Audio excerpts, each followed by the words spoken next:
할렐루야. 오늘도 새날을 주신 하나님을 찬양합니다.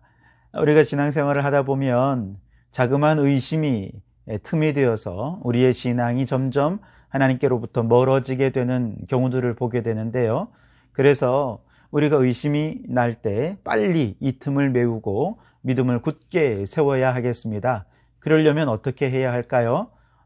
네, 예수님께로 돌아가는 것이죠. 우리가 처음 예수 믿고 구원받았던 구원의 은총이 가득했던 바로 그 시간으로 다시 돌아가는 것입니다. 그래서 첫사랑을 회복하고 첫 믿음을 회복할 때 모든 의심은 사라지고 확신 속에 든든한 믿음으로 세워지게 되는 것이죠.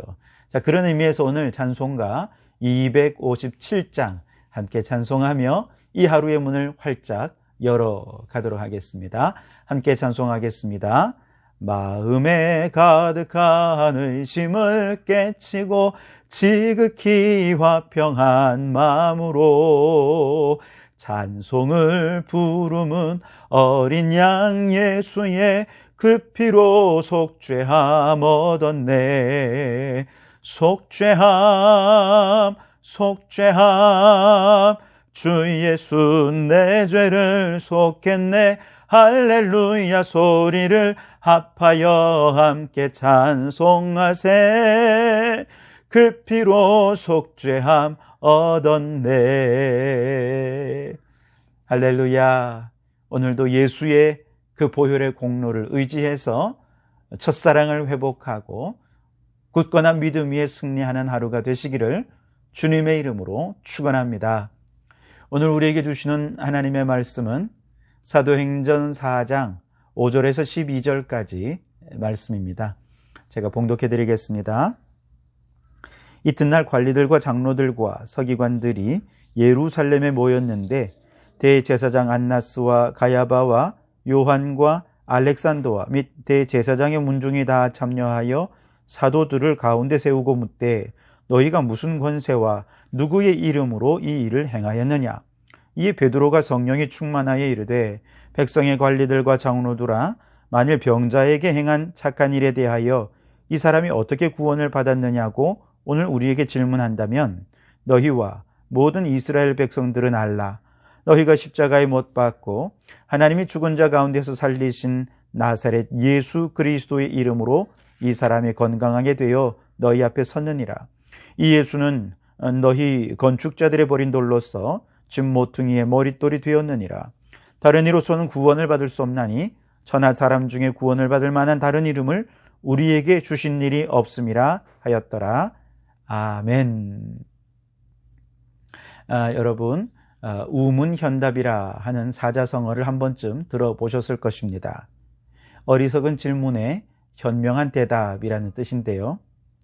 질문이 핵심을 찌르지 못하고 변죽을 울리거나 현실에 맞지 않는 엉뚱한 질문을 할 때 우리는 그것을 우문, 즉 어리석은 질문이라 말하죠. 그러나 지혜로운 사람은 이런 우문을 다시 현문으로 아주 지혜롭고 또 적절한 질문으로 바꾸어서 질문하고 그 질문에 적절하게 대답하는 이런 사람들이 지혜로운 사람이라 그렇게 말할 수 있지 않겠습니까? 오늘 말씀에서 사도들이 싫어하고 또 잡아가둔 사도들을 싫어하고 잡아가둔 그 성전의 관리들 또 장로들 서기관들과 대제사장들이 지금 함께 모여서 사도들을 신문하며 질문하는 내용이 나옵니다. 뭐라고 질문합니까? 너희가 무슨 권세와 누구의 이름으로 이 일을 행하느냐 그렇게 말하죠. 이 일이라고 하는 것은 무엇을 말합니까? 사도들이 성전에서 많은 사람들에게 가르친 내용, 이것이 바로 이 일이죠. 그러나 사건의 발단을 좀 생각해 보면 사도들이 왜 이렇게 가르치게 되었는지가 쉽게 나옵니다. 즉 베드로와 요한이 성전 미문에서 나면서부터 한 번도 일어서 걷지 못했던 그 사람을 예수의 이름으로 일어나 걷게 하지 않습니까? 이것이 사건의 발단이었습니다. 그런데 이 사건으로 인해서 많은 사람들이 베드로와 요한의 주변으로 몰려들게 되면서 베드로와 요한이 개인적인 경건과 능력으로 이 사람을 고친 것처럼 그렇게 잘못된 오해를 하는 것이죠. 그래서 어쩔 수 없이 베드로와 요한이 그것이 아니라 예수의 이름이 이 사람을 낫게 했다. 그리고 이 사람이 그걸 믿었다. 그러시니 그 믿음으로 일어나 걷게 되었다 하고 설명을 한 것입니다. 자, 그러다 보니 자연스럽게 그 다음에 예수님이 그럼 누구신지에 대해서 증거하지 않을 수가 없지 않습니까? 그래서 베드로가 말합니다. 너희가 죽였으나 하나님이 살려주신 그분이 바로 예수님이시고 너희가 이렇게 예수님을 죽일 때 이미 하나님과 원수가 되었으니 반드시 회개해야 한다 라고 얘기를 한 것이죠. 자, 대제사장들이 이 사실을 몰랐을까요? 나면서부터 못 걷게 된 이 사람이 일어나 걸었다 하는 소문은 아마 이미 그들에게도 들려졌을 것입니다. 그리고 이 일로 인해 많은 사람들이 모여들었고 그래서 예수님의 이름이 사도들로부터 많은 사람들에게 전해지고 있다는 사실을 이미 알았을 것입니다. 자, 그럼에도 불구하고 이들이 무슨 권세로 누구의 이름으로 이 일을 행하느냐라고 질문하는 의도는 무엇입니까? 아마 두 가지 의도가 있을 거예요. 하나는 이게 못마땅한 거죠. 예수님의 이름이 많은 사람들에게 전해지는 것이 못마땅해서 자신들의 권위로 더 이상 가르치지 못하도록 억압하고 위협하는 데 첫 번째 목적이 있을 것입니다. 그리고 두 번째로는 사실 좀 더 이면적인 목적인데요. 이들이 지금 어디에 관심이 있다는 것입니까? 자신의 권세를 지키는 것에 관심이 있다라고 하는 것을 드러내고 있습니다. 다시 말해, 왜 내 허락 없이 가르쳤어? 라고 하는 것이죠. 그러나 여러분, 성전은 어떤 곳입니까? 하늘의 생명이 이 땅으로 흘러내리는 통로입니다. 하늘의 축복이 이 땅에 흘러서 이 땅을 축복하는 통로가 바로 성전입니다. 백성들에게 있어서 성전 제사는 절망적인 세상을 살아가는 이들에게 정말 한 줄기 빛이고 희망을 의미하는 것입니다. 자, 그런데 대제사장들과 성전의 지도자들은 마치 예수님의 비유 가운데 부잣집 앞에 거지 나사로를 부자가 돌보지 않아서 지옥에 간 것처럼 지금 이 성전의 관리들은 자신들의 권위와 지위만 내세우고 기득권을 지키는 것 때문에 성전 미문에서 한 번도 걸어보지 못한 이 사람을 불쌍히 여기지도 못했고 돌아보지도 않았던 것이죠. 하늘의 축복이 성전을 통해서 성전 앞에 미문에 있던 이 사람에게로 흘러가야 했지만 그 통로가 막혀 있었습니다. 그래서 이 사람은 저주 가운데 있었고 하나님이 그들에게 이 사람에게 더 이상 희망이 되지 못한 채 절망 가운데 살고 있었던 것이죠. 자, 그런데 베드로와 요한이 예수님의 이름으로 한평생 희망을 잃고 저주 가운데 죽은 자처럼 살아가던 이 사람에게 생명을 흐르게 했습니다. 예수 그리스도 이름을 선포하는 순간 하늘의 축복과 희망이 이 사람에게 흘러가게 된 것이죠. 그러면 정말 이 사람에게 하늘의 생명이 흘러가서 다시금 일어나 걷게 된 것에 대해 성전의 관리들이 축복해 주어야 하는 것 아니겠습니까?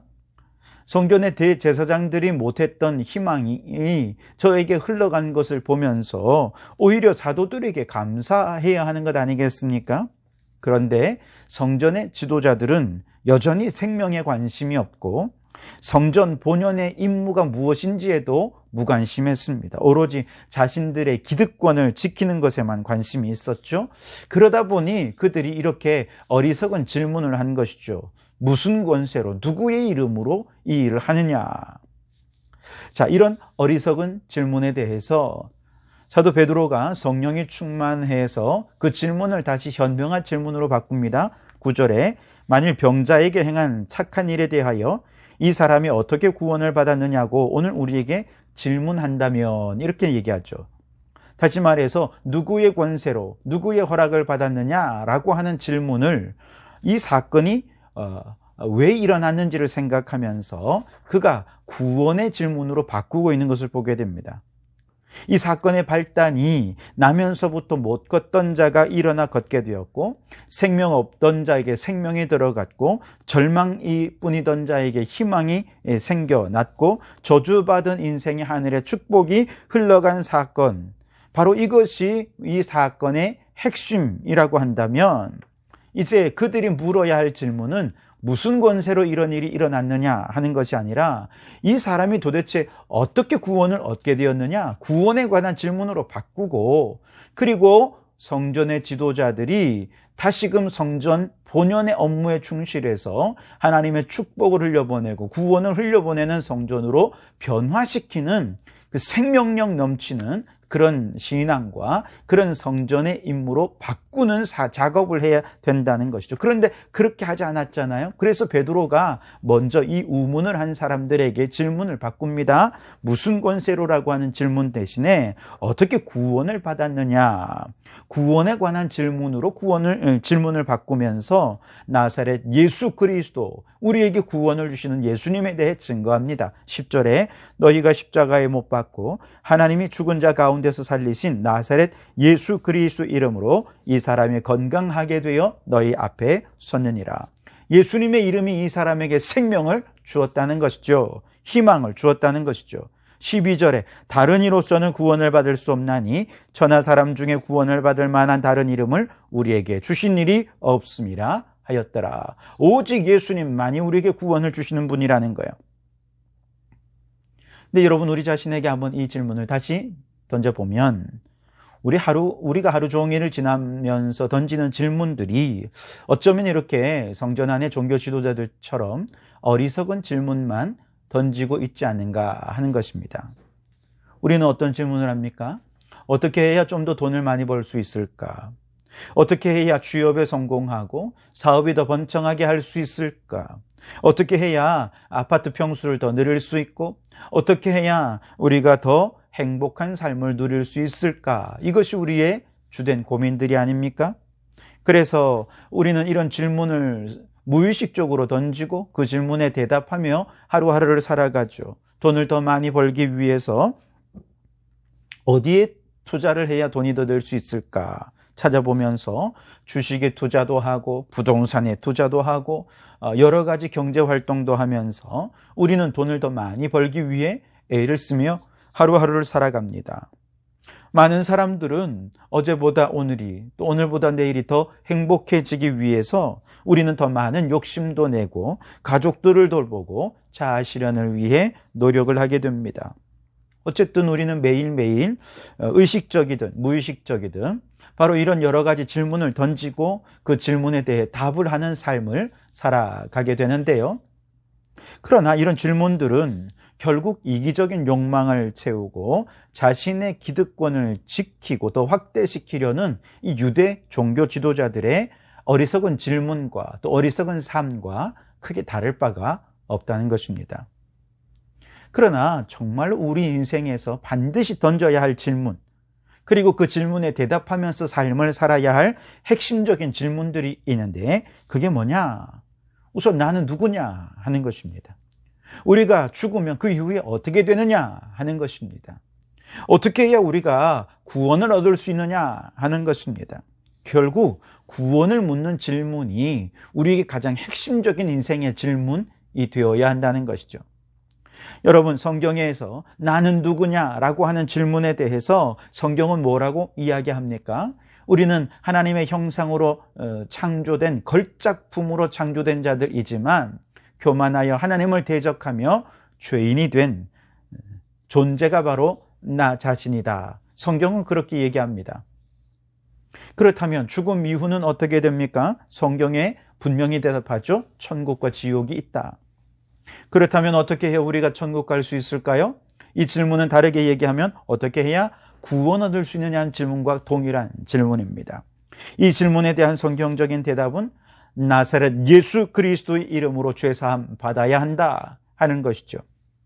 결국 이 질문을 피할 수 있는 사람은 아무도 없습니다. 죄사함에 관한 질문, 구원에 관한 이 질문이 우리에게 분명히 던져져서 성경에서 그 해답을 찾을 수 있어야 돼요. 그리고 오직 예수 그리스도로 구원 얻는 이 귀한 진리를 깨닫고 확신할 수 있어야 됩니다. 오늘 베드로가 선포하지요. 다른 이로서는 구원을 받을 수 없나니 천하 사람 중에 구원을 받을 만한 다른 이름을 우리에게 주신 일이 없음이라. 아멘.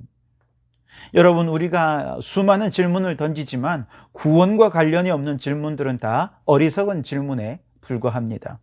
그러므로 여러분, 우리가 이제 어리석은 질문 그만 던지고 우리의 인생과 우리의 영원한 미래에 대하여 핵심적인 질문, 어떻게 해야 우리가 구원을 받을 수 있는가?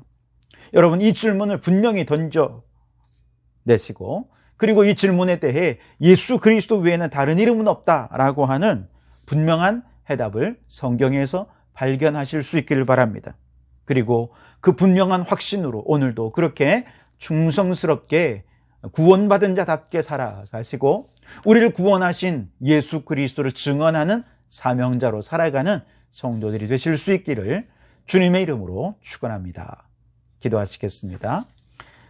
하나님 아버지 감사합니다. 오늘도 말씀으로 하루를 시작합니다. 이 하루도 우리가 살면서 많은 질문을 던지겠으나 그 질문에 대한 모든 해답은 말씀 속에 있는 줄 믿습니다. 우리가 던지는 수많은 질문들은 결국 구원이라고 하는 질문과 연관이 되지 않으면 다 어리석은 질문일 수밖에 없습니다. 오늘 이 아침 우리가 어떻게 해야 구원을 얻을 수 있는가 다시 한번 질문을 던지고 말씀 속에서 해답을 찾습니다. 오늘 주님 베드로 사도의 입술을 통하여 우리에게 분명히 말씀해 주셨듯이 다른 이로서는 구원받을 만한 다른 이름을 우리에게 주신 일이 없노라고 오직 예수님만이 우리의 구원자임을 확인시켜 주시니 감사합니다. 우리 안에 분명한 확신이 있게 도와주시고 흔들림 없는 믿음으로 살게 해주시고 의심 없는 믿음으로 살아가는 저희들 되게 해 주옵소서. 나아가 구원받은 하나님의 백성답게 살게 해주시고 예수 구원의 이 복음을 증언하는 증거자로 살아갈 수 있게 도와 주시옵소서. 예수님 이름으로 기도하옵나이다. 아멘.